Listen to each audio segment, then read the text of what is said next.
Hello friends, তোমরা সকলে কেমন আছো? আশা করি ভালো আছো, সুস্থ আছো আর আমার পাশে আছো। আমি এই মাছগুলোকে ভালো করে ধুয়ে জল ঝরাতে দিয়েছি। মাছগুলো ধুতে ধুতে এই পাশে আমার গাঁটি কচুগুলো সিদ্ধ হয়ে গেছে। দেখলাম সিদ্ধ হয়ে গেছে, তা এখন ওগুলোকে বেছে নিতে হবে, এই শাকগুলোকে বেছে নিতে হবে। ওই পাশে ভাত বসিয়ে দিয়েছি।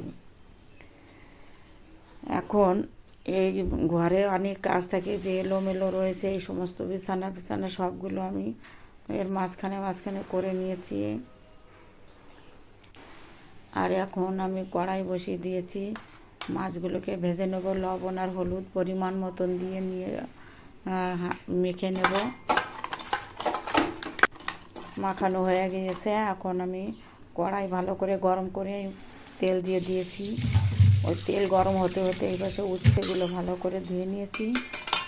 আর এই পাশে এখন আমি গরম তেলের মধ্যে মাছগুলো দিয়ে দেবো। মাছ দেওয়ার আগে আমি মাথা দিচ্ছি, কারণ কি মাথাটা একটু ভাজা এদিক সেদিক হলেও কোনো অসুবিধা নেই, কিন্তু মাছগুলো ভাজতে ভালো জায়গা হওয়ার দরকার। মানে জায়গা বলতে কি, পরে মাছগুলো ভাজবো। তো ভেজে নিয়েছি মাথাগুলো, মাথার সঙ্গে মাছও ভেজে নিয়েছি। এখন ভালো যে পিসগুলো সেইগুলো আমি লাস্টে গরম তেলে ভাজছি।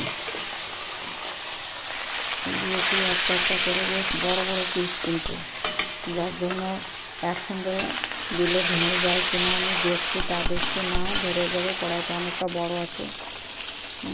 দিয়ে দিয়েছি। এই পাশে হতে হতে এই পাশে গরম জল হয়ে গেছে, একটু জলটা তুলে রাখবো মাছের তরকারি করার জন্য। আর পরে ওইখানে ভাতের জন্য চাল ধুয়ে ওই জলের ভিতরে দিয়ে দেবো, যার জন্য অনেকটা জল দিয়ে দিয়েছি।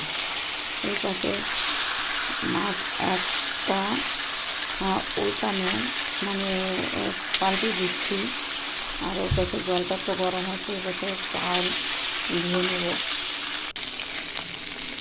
মাছগুলো এক একটা করে আমার ভাজা হয়ে আছে।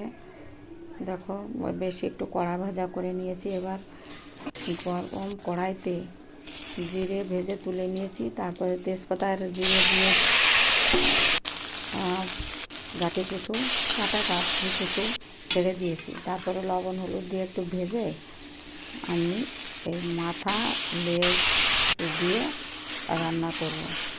আর ওই পাশে উচ্ছে আলু কাটা হয়ে গেছে, কাঁচা লঙ্কা আমার ওই সবজিতে দিয়ে তুলে নিয়েছি, ভাতও হয়ে গেছে।